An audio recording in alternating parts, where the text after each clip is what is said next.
فروج 21واں باب۔ وہ احکام جو تجھے ان کو بتانے ہیں یہ ہیں، اگر تو کوئی عبرانی غلام خریدے تو وہ 6 برس خدمت کرے اور 7ویں برس مفت آزاد ہو کر چلا جائے۔ اگر وہ اکیلا آیا ہو تو اکیلا ہی چلا جائے، اور اگر وہ بیاہا ہو تو اس کی بیوی بھی اس کے ساتھ جائے۔ اگر اس کے آقا نے اس کا بیاہ کرایا ہو اور اس عورت کے اس سے بیٹے اور بیٹیاں ہوئی ہوں تو وہ عورت اور اس کے بچے اس آقا کے ہو کر رہیں اور وہ اکیلا چلا جائے۔ پر اگر وہ غلام صاف کہہ دے کہ میں اپنے آقا سے اور اپنی بیوی اور بچوں سے محبت رکھتا ہوں،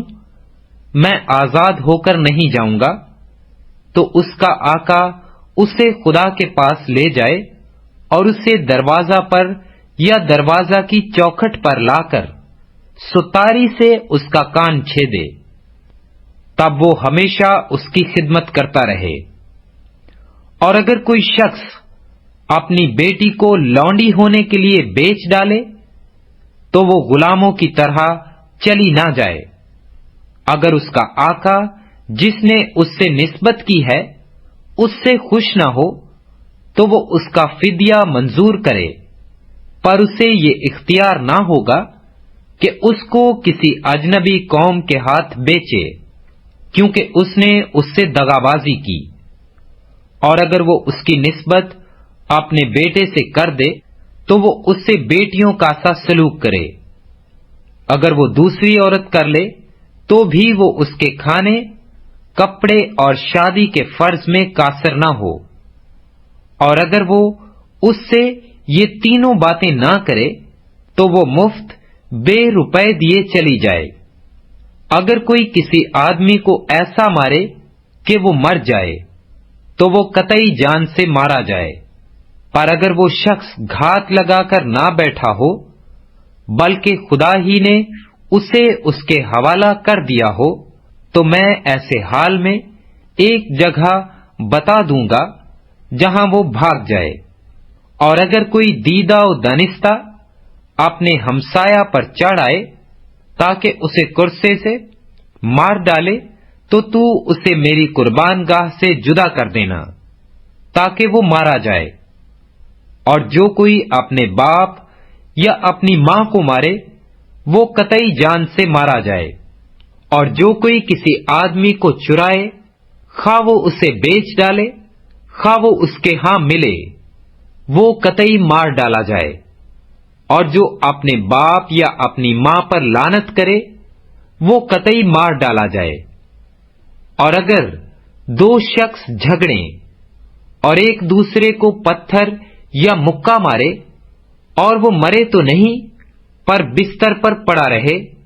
تو جب وہ اٹھ کر اپنی لاٹھی کے سہارے باہر چلنے پھرنے لگے تب وہ جس نے مارا تھا بری ہو جائے اور فقط اس کا ہرجانہ بھر دے اور اس کا پورا علاج کرا دے۔ اور اگر کوئی اپنے غلام یا لونڈی کو لاٹھی سے ایسا مارے کہ وہ اس کے ہاتھ سے مر جائے تو اسے ضرور سزا دی جائے، لیکن اگر وہ 1-2 دن جیتا رہے تو آقا کو سزا نہ دی جائے، اس لیے کہ وہ غلام اس کا مال ہے۔ اگر لوگ آپس میں مار پیٹ کریں اور کسی حاملہ کو ایسی چوٹ پہنچائیں کہ اسے اسقاط ہو جائے پر اور کوئی نقصان نہ ہو، تو اس سے جتنا جرمانہ اس کا شوہر تجویز کرے لیا جائے،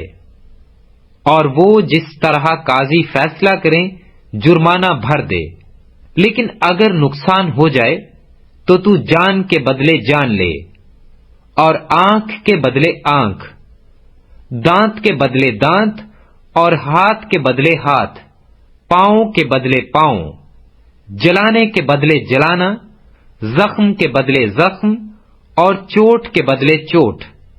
اور اگر کوئی اپنے غلام یا اپنی لونڈی کی آنکھ پر ایسا مارے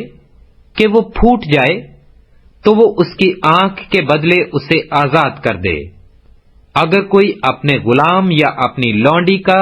دانت مار کر توڑ دے تو وہ اس کے دانت کے بدلے اسے آزاد کر دے۔ اگر بیل کسی مرد یا عورت کو ایسا سینگ مارے کہ وہ مر جائے تو بیل ضرور سنسار کیا جائے اور اس کا گوشت کھایا نہ جائے، لیکن بیل کا مالک بے گناہ ٹھہرے۔ پر اگر اس بیل کی پہلے سے سینگ مارنے کی عادت تھی اور اس کے مالک کو بتا بھی دیا گیا تھا تو بھی اس نے اسے باندھ کر نہیں رکھا اور اس نے کسی مرد یا عورت کو مار دیا ہو تو بیل سنسار کیا جائے اور اس کا مالک بھی مارا جائے، اور اگر اس سے خون بہا مانگا جائے تو اسے اپنی جان کے فدیہ میں جتنا اس کے لیے ٹھہرایا جائے اتنا ہی دینا پڑے گا، خواہ اس نے کسی کے بیٹے کو مارا ہو یا بیٹی کو، اسی حکم کے موافق اس کے ساتھ عمل کیا جائے۔ اگر بیل کسی کے غلام یا لونڈی کو سینگ سے مارے تو مالک اس غلام یا لونڈی کے مالک کو 30 مسکال روپے دے اور بیل سنسار کیا جائے۔ اور اگر کوئی آدمی گھڑا کھولے یا کھودے اور اس کا منہ نہ ڈھانپے اور کوئی بیل یا گدھا اس میں گر جائے تو گھڑے کا مالک اس کا نقصان بھر دے اور ان کے مالک کو قیمت دے اور مرے ہوئے جانور کو خود لے لے۔ اور اگر کسی کا بیل دوسرے بیل کو ایسی چوٹ پہنچائے کہ وہ مر جائے تو وہ جتنے بیل کو بیچیں اور اس کا دام آدھا آدھا آپس میں بانٹ لیں، اور اس مرے ہوئے بیل کو بھی ایسے ہی بانٹ لیں۔ اور اگر معلوم ہو جائے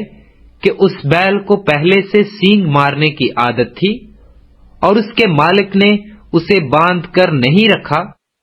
تو اسے قطعی بیل کے بدلے بیل دینا ہوگا، اور وہ مرا ہوا جانور اس کا ہوگا، اور وہ مرا ہوا جانور اس کا ہوگا۔